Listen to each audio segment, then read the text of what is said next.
ìran àkókò ló ní ká gbẹ́dọ̀ ìran aláǹtakùn ló ní káràn òwú.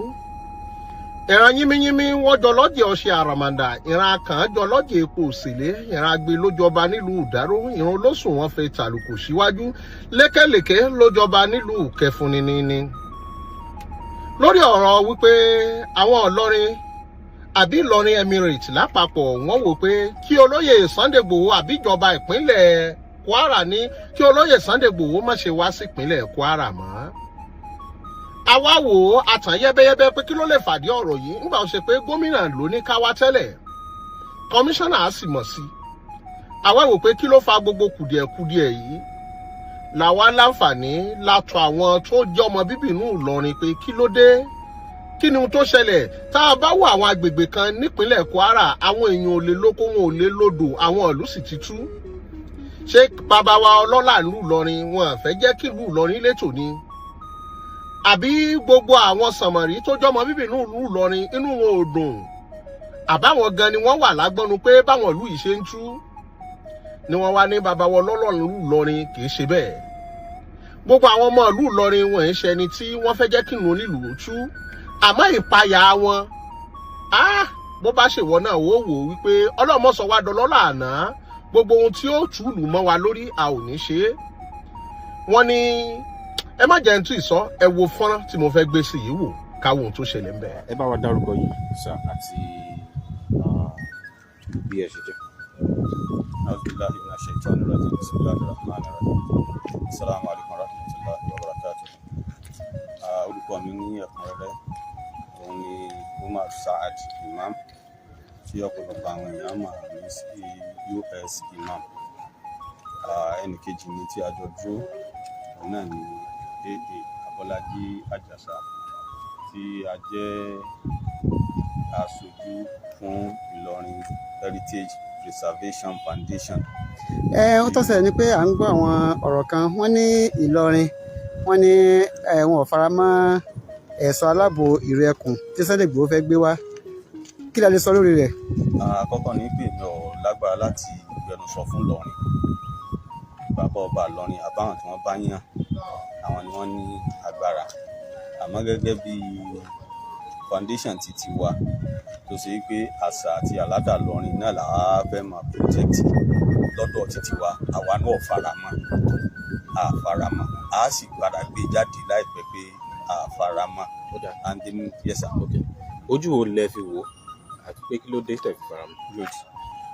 ojú tí àwa fi wò àkọ́kọ́ ni wípé ẹni tó dá ìlú Ẹkùn lẹ̀, ẹni tí gbogbo ayé mọ̀ pé divisionist ni, ẹni tí tó sà ń sọ̀rọ̀ nípa bí wọ́n sì kọ́ Nàìjíríà, òun ló ń champion Yorùbá nation. gbogbo ayé ti mọ̀ yẹn, it's no more a secret pé Sunday Igboho òun ló ń champion Yorùbá nation.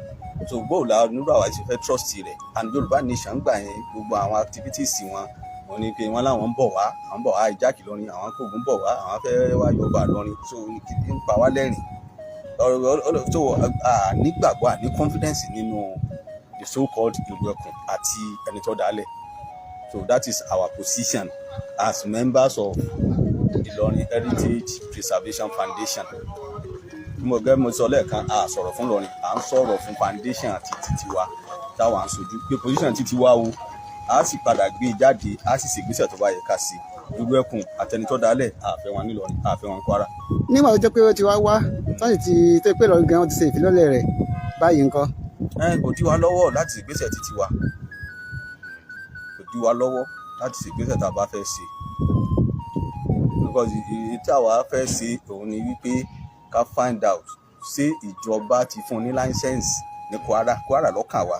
wọ́n lè máa lọ ṣogun tí wọ́n bá fẹ́ ṣe ní Ọ̀yọ́ tó ti wá àbí South West, but ní Kwara ti wá yìí agenda divisionist wọn yẹn ni náà ní objective wọn, ojú tá a fi ń wò nù tó ti yé. ìmọ̀ ní gbogbo Ọ̀yọ́ wọ́n profile àwọn Fúlàní, àwọn Haúsá, gbogbo alárí gbogbo ìmọ̀ tí wọ́n hàn wọ́n, ìjọba sì dákẹ́. so tíjọba ọba wa fẹ́ crisis ní Kwara State kí wọ́n tètè lé wọn padà síbi tí wọ́n ti wá, because in Ìlọrin here we are going to protect ourselves. ó kọ nílẹ̀ kan sí. orúkọ mi ni Imam tí ọ̀pọ̀lọpọ̀ àwọn èèyàn mọ̀ sí US Imam. tẹ́ gbẹnusọ fún. tá à ń gbẹnusọ fún Ìlọrin Heritage Preservation Foundation. ọ̀lẹ́ ti gbọ́ lẹ́nu lọ́ọ̀yà wa US Imam tí wọ́n ṣàlàyé ohun tí ó ṣẹlẹ̀ táwọn fi ní kí olóyè Sunday Igboho àti ohun tí wọ́n ń pè nírò ẹkùn lápapọ̀ mọ́ wá sípínlẹ̀ Kwara mọ́. wọ́n ṣàlàyé wípé kò sí bẹ́jà bákan pé gbogbo ayé mọ̀ wípé ẹni tó gbé kí gbogbo wọn pín tá a mọ̀ sí Yorùbá Nation rù òun lolóyè Sunday Igboho. ṣé wọ́n fẹ́ wá pínlú Ìlọrin ni? àti wípé ńgbà tá à ń ṣe Yorùbá Nation àwọn kan nínú tá a lè pè láwọn agbẹnusọ sọ pé àwọn ó gbà lọrin, àwọn ó fọba Yorùbá jẹ nílùú Ìlọrin. wọ́n ní ìyóò náà kọ ara kan táwọn fi sọ wípé kò sáàyè. àmọ́ bóyá lọ́ọ̀yà wo mọ̀ wípé irú ẹkùn ò bẹ́ẹ̀sì lórí wípé ẹlẹ́yà ò mẹ̀yà. ohun tá a gbé lọ́wọ́ ni wípé ààbò bí ò ṣe ní jẹ ọmọ Yorùbá ní gbogbo lẹ̀kílẹ̀. lápẹẹrẹ a lọ sílùú Kogi, tá a bá wò pínlẹ̀ Kogi bí Ìlọrin ti dàpọ̀ mọ́ Fúlàní bẹ́ẹ̀ náà ni Kogi dàpọ̀ máwọn ẹ̀yà míì tá a lè pè láwọn Yorùbá, Kàbà, Ìgbìrà. kò sí ohun tó jọ wípé ńgbà tá a débẹ̀ a sọ̀rọ̀ wípé a fẹ́ wá jọba Yorùbá ń bẹ̀. gbogbo wa la mọ bí wọ́n ṣe ń ṣe ìdálù ìṣèlú. Adékogi kò sí ohun tó jọ ohun tí wọ́n ń pè lẹ́lẹ́yà òmẹ̀yà. àmọ́ ohun tá a fẹ́ dáàbò bò ní pé àwọn gírígànkú tí wọ́n ń dàlúrú tí wọ́n jẹ́ kólókó lè roko òun la wà fún. gbogbo ẹni tó bá wá sásábẹ́ wípé à ń ṣe ètò aláàbòrò ẹkùn òun fẹ́ fi máa jà sírọ̀ ọba. olóyè Sunday Igboho jà sọ́rọ̀ ọba o. mò ń gbẹnu olóyè Sunday Igboho sọ̀rọ̀ àti irú ẹkùn lápapọ̀ wípé a ò jà sí ọ̀rọ̀ ọba. a sì wá níwà wípé a fẹ́ wá dojú àṣà àti ṣe ìlú Ìlọrin bolẹ̀ bí èyí ṣe àwọn ìlú tí wọ́n wà lábẹ́ ìpínlẹ̀ Kwara tí yà ń jẹ. táwa náà sì mọ̀ pé kábíyèsí baba wọn lọ́lá ìlú Ìlọrin Shehu Walawiya Simuka Minanas wípé àwọn náà ò ní fọwọ́ sí wípé káwọn kan kàn wọnú ìlú kí wọ́n sì pààyàn. ó sì dá mi lójú pé gbogbo tí wọ́n ń pè ní Ìlọrin Emirate lápapọ̀ ò ní fọwọ́ sí. àwọn òjà sọ̀rọ̀ ọba ààbò bóòlù olóko ṣe lè mọ roko, bóòlù olódò ó ṣe lè mọ rodò, bóòlù ní gbogbo owó ṣe lè sùn tá a fi lórí wọ́ṣùká. yálà ó ṣe Yorùbá ló ń kún wọn lọ́wọ́ ni, ó ṣe Fúlàní ni, ó ṣe Yorùbá ni, ó ṣe Haúsá ni, ó ṣe Yíbò ni wọ́n wà lágbọ́nú àwọn tá a pè ní banditry yìí, kidnapping yìí òun là wá gbé lọ́wọ́. olóyè Sunday Igboho ò tàpá sí pé bóyá a fẹ́ wá jọba nílùú Ìlọrin nítorí wọ́n láwọn kan bí ẹgbẹ́ kan nígbà kan wọ́n láwọn fẹ́ wá jọba nílùú Ìlọrin. eléyìí kọ́kọ́ jẹ́ nǹkan gbòógì tí Ìlọrin protect wípé ṣe ẹ fẹ́ wá sọ fún wa wípé ẹ fẹ́ wá fi ọba lọ́lẹ̀ nílùú Ìlọrin. gbogbo àwọn ìlú tí ń bẹ lábẹ́ Ìlọrin gbogbo wọn ni wọ́n ti mọ̀ wípé ọba báyìí ní bẹ́ẹ̀nbẹ́, ọba báyìí ní bẹ́ẹ̀nbẹ́, ọba báyìí ní bẹ́ẹ̀nbẹ́. kò síbi tí oníkálùkù ò lè gbé. ọmọ Yorùbá ọmọ Nàìjíríà kan náà ni gbogbo wa. àmọ́ ká pawọ́pọ̀ ká láwọn kàndánù rẹ̀ sì dànù nítorí ìkan pawọ́pọ̀ wọn mọ̀lélá, ìrìn ìrùn pawọ́pọ̀ wọn màgìyàn, ìròyìn pawọ́pọ̀ wọn ṣàfárá torí ọjọ́ iwájú àwọn ọmọ wọn. ohun tá à ń fẹ́ láti ọwọ́ kábíyèsí ọba wọn lọ́lá ìlú Ìlọrin ni pé kí wọ́n gbà wá láàyè. gbogbo àwọn ìlú tí ń bẹ lábẹ́ ìpínlẹ̀ Kwara bá ṣe jọ láǹfààní tájọ pagbára pọ̀, tájọ pàmọ̀ pọ̀, tájẹ pèrò pọ̀ tó ní kálukú ó lè sùn tí ó fẹ́ dọ̀ lórí òróòrùn. òun lolóyè Sunday Igboho gbé lọ́wọ́. gbogbo wípé wọ́n fẹ́ wá jọba, wọ́n fẹ́ wá fi kinní kan lọ́lẹ̀ nílọrin, kò sí ohun tó jọ bẹ́ẹ̀ o. a ti fi ìrú ẹkùn lọ́lẹ̀ nípínlẹ̀ Kwara, Ìlọrin la sì ti ṣe lóòótọ́.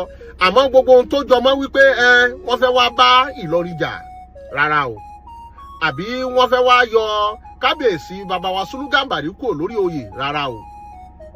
oní nǹkan làjí ó ṣe, ọlọ́lá là gbádé fún, oní ìlú òsì ní fẹ́ jí ó tú, ìlú Ìlọrin ò ní tú, gbogbo ẹni tí ó tù ní ráyè wọbẹ̀. èyí ni àbọ̀ mi láti ṣe àlàyé wípé ohun tá a wà fún ní ètò ààbò fún gbogbo ọmọ Yorùbá tí ń bẹ lábẹ́ ìpínlẹ̀ Kwara, àwọn ògbóònà pàtàkì jùlọ àwọn gómìnà tí wọ́n wà ń bẹ̀ àtàwọn ìlú míì tí èyí ṣègbónà tó ṣe pé abẹ́ ìpínlẹ̀ Kwara ni wọ́n wà láti dáàbò bo ilẹ̀ wa ni kò gbóhun tó jọmọ́ wípé wọ́n fẹ́ wá yọ kábíyèsí ni wọ́n fẹ́ wá gbógun tì lọ́rin ni kò sí ohun tó jọ bẹ́ẹ̀ o olóyè Sunday Igboho bá wọn lọ́wọ́ sí gbogbo ẹni bá fẹ́ jà sọ́rọ̀ ọba ẹ lọ jà á láyé ọ̀tọ̀ ẹ má fi orúkọ ìlú Ẹkùn àbí kẹ́ ẹ forúkọ olóyè Sunday Igboho dá wàhálà sílẹ̀ wàhálà kankan ò ní wọlé tọ̀ wá adúpẹ́ lọ́wọ́ àlàyé tí bàbá wa US Imam àti gbogbo Ìlọrin lápapọ̀ ló fi jẹ́ kí n múra bíi ará Ìlọrin ṣe múra àwa yìí náà Ìlọrin ló kọ́ wa ń ké Ìlọrin sì làwọn àfáà wa ká ò ní gbàdúrà kí Ìlọrin ó tú ẹ ṣé gan adúpẹ́ ó dàbọ̀ yín bàbá ó dàbọ̀ yín màmá ó dàbọ̀ yín ẹ̀gbọ́n ó dàbọ̀ yín àbúrò.